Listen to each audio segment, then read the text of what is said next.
Ciao, James Pants from Stones Throw Records.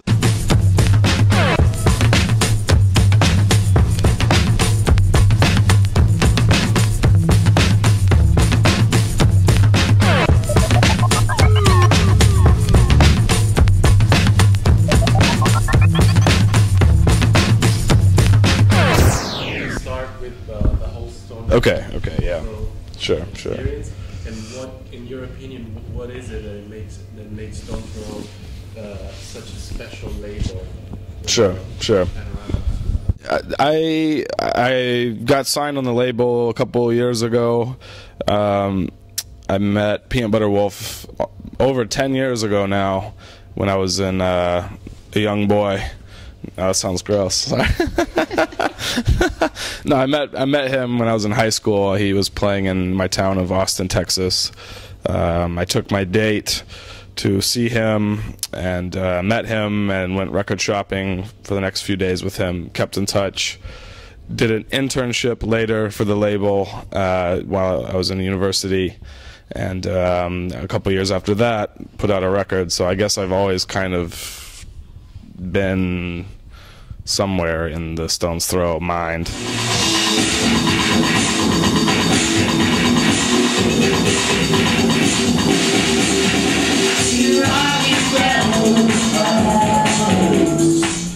Yeah, I think Stones Throw is one of the, many people I talk to say it's one of their favorite labels still around today.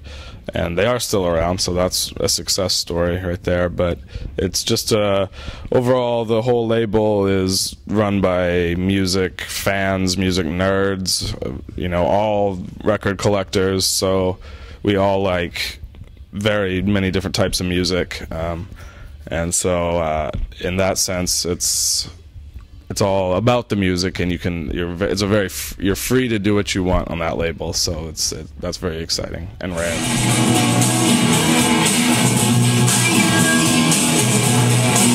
What are the instruments, the music instruments that you're playing, that you actually play by yourself in your records? And they want to know if you're also using some samples sometimes, and if you ask other musicians or collaborators to work in your record productions. Yeah, I play the drums mainly. Is the one instrument I can play. Okay. I studied in school and things. But I also play the keyboards, and then I make noise on all kinds of things like guitars. So most of my records I play almost everything. There's a few songs here and there where I use samples, mostly just like sound effects like crickets, like chirping, things like that. So very little sampling. And I do work with other people as well, like for if I need horns or a real guitar, and then lately on this last record I've been working on, I even have like a female singer, and so yeah. Yes. Dion Davis sang on a couple songs on my first record, Cash and yes, Crystal Light. And he lives in Texas. I used to be DJ and produce for a rap group, and he was in when I was very young, so I met him very early on. But I appreciate a lot. Dion Davis is a very particular voice. Yeah. I can't get him to sing anymore. He kind of quit doing music, so it's unfortunate, but he's got a great voice.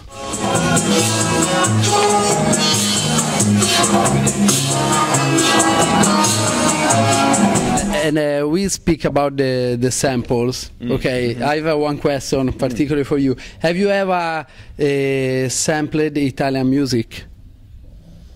Cinematic soundtrack, for example. Let me check. Yeah, sorry.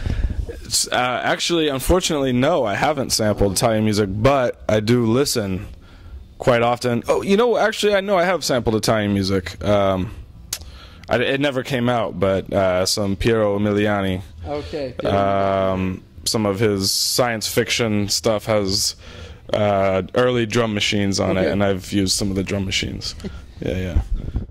So listening to your music, the things that comes to you know, on the surface, bright, is that your music is new. It's something new, something they say fresh.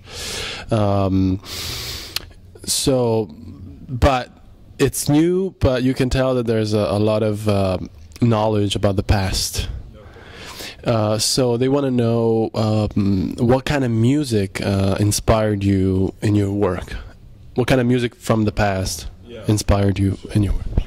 I mean, to be completely honest, there's very little I listen to current music, and maybe that's why my music sounds different than others sometimes, because whatever I listen to I get very influenced by. So if you're listening to contemporary music, it's very easy to sound like that, but the music that influences me, it changes all the time. Like, you know, during the Welcome album, it was a lot of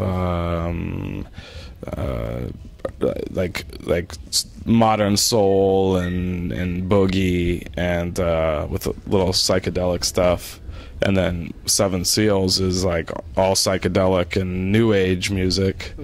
And then now I've been listening to a lot of like 50s doo-wop and goth. So that's like the new record. So we'll see.